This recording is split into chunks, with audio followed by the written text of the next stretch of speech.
चुप रहना एक ऐसी शक्ति है जो हमें किसी भी बात को गहराई से समझने की और काम करने की ऊर्जा देती है। चुप रहने से हमारा माइंड ज्यादा काम करने लगता है और हम ठीक समय पर सही निर्णय लेने में सक्षम होते हैं। यह हमारी आत्मिक शक्ति का मुख्य स्रोत है जो आजकल के समय में हमारे लिए बहुत ही मुश्किल है। यह हमारे मन को शांत करता है। शांत रहने से हम अंदर से यानी दिल से सच्ची खुशी महसूस करते हैं जिसका अंदाजा हम खुद भी नहीं लगा सकते। इससे हमारी संकल्प शक्ति भी बढ़ती है। इसलिए जो लोग कम बोलते हैं उनके द्वारा कही गई बातें जल्दी सच हो जाती है, क्योंकि वे लोग सकारात्मक विचारों के धनी होते हैं और उनका मन अंदर से बहुत शांत होता है। जब किसी परेशानी का हल असंभव सा दिखाई देता है तो कुछ देर चुप रहकर अकेले में बैठकर उसे बड़ी आसानी से हल किया जा सकता है। चुप रहकर ही भगवान या परमात्मा से भी सीधी बात की जा सकती है। जीवन में खुश रहने के लिए चुप यानी शांति का विशेष महत्व है। चलिए इसे कहानी के द्वारा समझने का प्रयास करते हैं कि चुप रहना क्यों जरूरी है, चुप रहने से क्या लाभ होते हैं, किन परिस्थितियों में हमें चुप रहना चाहिए आदि इत्यादि। एक बार की बात है, एक गुरु का एक शिष्य ज्यादा बोलने की आदत से परेशान था। वह जब भी किसी से मिलता तो मिलने के बाद अपने मित्रों के सामने उस इंसान के बारे में अपने विचार देने शुरू कर देता। उससे कोई कुछ पूछे या ना पूछे, वो अपने आसपास स्थित लगभग हर चीज के बारे में अपनी राय बता देता। आश्रम में रहने वाले लगभग हर छात्र और शिक्षक के बारे में उसकी अपनी एक सकारात्मक या नकारात्मक राय थी, जिसे वो बिना सोचे लोगों के सामने रख देता। जब भी आश्रम में रहने वाला कोई दूसरा छात्र अपनी कोई समस्या लेकर उसके पास आता तो वह उसकी पूरी बात सुने बिना ही उसे सलाह देना शुरू कर देता।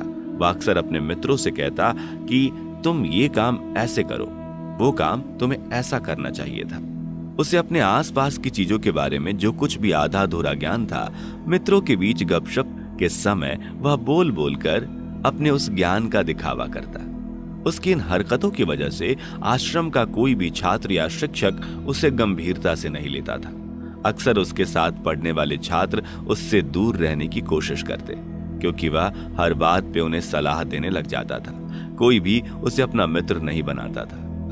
सब उससे दूर रहना ही पसंद करते थे और अक्सर आश्रम में रहने वाले दूसरे छात्र उसके पीठ पीछे उसकी इन आदतों की वजह से उसका मजाक बनाते थे।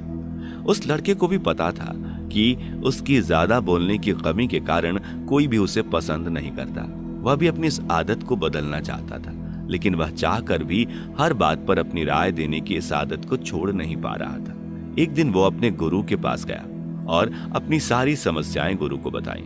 गुरु ने कहा, वत्स, ज्यादा वही बोलता है जिसे लगता है कि वो सब कुछ जानता है। ऐसा इंसान जो ये मानता है कि वह बहुत थोड़ा ही जानता है और अभी ऐसा बहुत कुछ है जो उसे जानना बाकी है, वो कभी भी जरूरत से ज्यादा नहीं बोलता और ना ही कभी बिन मांगे किसी को राय देता है। इसलिए पहले खुद के अंदर से ये अभिमान हटाओ कि तुम्हें सब कुछ पता है। शिष्य ने गुरु के सामने अपना सिर झुका दिया। गुरु ने आगे कहा, वत्स, मैं एक दिन में तुम्हारी ज्यादा बोलने की इस आदत को खत्म तो नहीं कर सकता, क्योंकि ये आदत तुम्हें खुद ही अपने अंदर से धीरे धीरे कम करनी होगी। लेकिन मैं तुम्हें ये जरूर बता सकता हूँ कि किन परिस्थितियों में तुम्हें शांत रहना चाहिए ताकि तुम खुद को दुखी होने और किसी बड़ी मुसीबत में पड़ने से बचा सको। शिष्य ने गुरु की बातों में सहमति दिखाते हुए अपना सर हाँ में हिला दिया। गुरु ने कहा, वत्स, इन 5 मौकों पर हर इंसान को अपना मुंह बंद रखना चाहिए। पहला, जब तुम्हें लगे कि कोई तुम्हारी भावनाओं को तुम्हारे शब्दों से नहीं समझ सकता, उस समय तुम्हें चुप रहना चाहिए। अक्सर हम लोगों को अपने दुख, अपनी परेशानियों के बारे में बताना शुरू कर देते हैं, जबकि हमारे आसपास रहने वाले ज्यादातर लोगों को इससे कोई मतलब नहीं है कि हमारे जीवन में क्या गुजर रहा है। हर इंसान को केवल खुद से मतलब है। वो केवल खुद के बारे में बात करना चाहता है। वो केवल खुद की तारीफ सुनना चाहता है। उन्हें हमारे जीवन की परेशानियों से कोई मतलब नहीं है और ना ही वो सुनना चाहते हैं। हो सकता है कि 1 या 2 बार वो हमारी दुख भरी कहानी सुन भी ले, लेकिन उसके बाद वो तुमसे दूर भागना शुरू कर देंगे, क्योंकि कोई भी किसी दुखी और असहाय इंसान के साथ रहना पसंद नहीं करता। इसलिए कभी भी अपने कुछ करीबी मित्रों और परिवार वालों को छोड़कर किसी ऐसे इंसान को अपनी परेशानी ना बताएं जो तुम्हारी बातों को समझने के बजाय उनका मजाक बनाए। दूसरा, जब तुम्हें ये ना पता हो कि किसी विशेष मौके पर क्या बोलना है या फिर तुम्हें किसी विशेष घटना के बारे में आधा अधूरा ही ज्ञान हो, तो ऐसे मौके पर तुम्हें चुप रहना ही चाहिए। ऐसा इंसान जो आधा अधूरा ज्ञान होने के बाद भी उस विषय पर बात करता है, वो अक्सर ही मजाक का पात्र बनता है और कोई भी ऐसे इंसान को गंभीरता से नहीं लेता। अपनी बात को प्रभावशाली तरीके से वही रख सकता है जिसे उस घटना या विषय के बारे में गहराई से जानकारी हो। इसलिए कभी भी आधी अधूरी और इधर उधर से मिलने वाली जानकारी के आधार पर लोगों से अपनी बात मनवाने की कोशिश ना करें। तीसरा, गुरु ने कहा कि जब कोई इंसान तुम्हारे सामने किसी तीसरे इंसान की बुराई कर रहा हो, तब ऐसी परिस्थिति में तुम्हें चुप रहना चाहिए। तुम्हें कभी भी ऐसी नकारात्मक बातचीत का हिस्सा नहीं बनना चाहिए, क्योंकि आज जो इंसान तुम्हारे सामने किसी तीसरे इंसान की बुराई कर रहा है, वही कल किसी और के सामने तुम्हारी भी बुराई करेगा। और इस बात की ज्यादा संभावना है कि आज तुमने उसकी हाँ में हाँ मिलाने के लिए तीसरे इंसान की जो बुराई की, कल रिश्ते ठीक होने पर वह तीसरे इंसान से भी कहे कि तुमने उसके बारे में क्या कहा था। इसलिए जब भी कोई किसी तीसरे इंसान की बुराई करे या उसके गलत समय का मजाक उड़ाए, तो तुम्हें बस उसकी बातें सुन लेनी है, अपनी कोई भी राय वहां नहीं रखनी। अगर तुम ऐसा करते हो तो भविष्य में तुम्हारे लिए समस्या खड़ी हो सकती है। चौथा, जब कोई तुम्हारे ऊपर गुस्से और घृणा से चिल्लाए या तुम्हारा अपमान करने की कोशिश करे, तब ऐसी परिस्थिति में तुम्हें चुप रहकर सामने वाले के गुस्से और घृणा को कम करना चाहिए।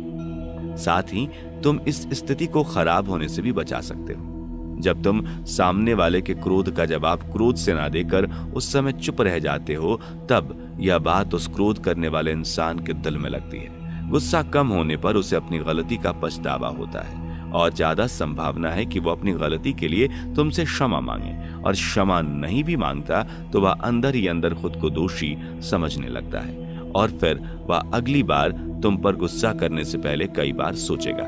लेकिन तुम्हें हर परिस्थिति में चुप भी नहीं रहना है। अगर कोई बार बार तुम्हारे साथ गलत कर रहा हो तो तुम्हें उसका जवाब भी देना है, क्योंकि कुछ लोग ऐसे भी होते हैं जिन्हें हमारा चुप रहना हमारी कमजोरी प्रतीत होती है।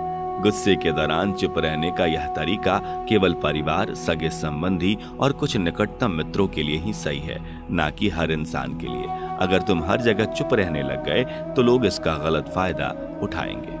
पांचवा, गुरु ने आगे कहा, जब कोई इंसान तुमसे उसके जीवन की दुख भरी घटना या अपने जीवन की परेशानी साझा कर रहा हो, तो ऐसी परिस्थिति में तुम्हें शांत रहकर सिर्फ उसकी बातें सुनना है। ज्यादातर लोग ऐसे होते हैं कि किसी ने उनके सामने अपनी समस्या सुनाई नहीं कि उन्हें समाधान देना शुरू कर दिया।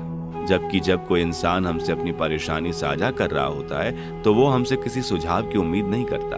वो बस ये चाहता है कि हम उसकी पूरी बात ध्यान से सुन लें, क्योंकि जब हम किसी की परेशानी को ध्यान से पूरा सुन लेते हैं तो उस इंसान को एक आत्मिक शांति की अनुभूति होती है। उसे ऐसा लगता है कि चलो किसी ने तो हमारी बात को समझा। अधिकतर मौकों पर जब लोग हमसे अपनी परेशानी साझा करते हैं तो वो बस हमें अपनी बात बताना चाहते हैं। वो ये नहीं चाहते कि हम उन्हें सलाह देना शुरू कर दें, क्योंकि जो सलाह हम उन्हें देने वाले हैं वो सब उन्हें पहले से ही पता है। परेशानी के समय किसी इंसान को सांत्वना देने का सबसे अच्छा तरीका है कि हम बस उस इंसान की बातों को ध्यान से सुन लें। जब हम लोगों की बातों को बिना उन्हें बीच में रोके और बिना कोई सलाह दिए पूरे ध्यान से सुनते हैं तो उनकी नजरों में हमारे लिए सम्मान और स्नेह का भाव पैदा हो जाता है। हम ज्यादा गंभीर, समझदार और शांत दिमाग वाले इंसान प्रतीत होते हैं। इसलिए अब जब भी अगली बार तुम्हें कोई अपनी परेशानी बताए तो बस उनकी बातों को ध्यान से सुनना, और जब तक वह कोई आपसे सलाह ना मांगे तो व्यर्थ में अपनी सलाह मत देना। गुरु ने कहा, मेरी एक बात हमेशा याद रखना, जब तुम कम बोलते हो तो लोग तुम्हारी तरफ ज्यादा आकर्षित होते हैं। वो जानना चाहते हैं कि तुम क्या हो और तुम क्या सोचते हो। शिष्य ने हाँ में सर हिलाया।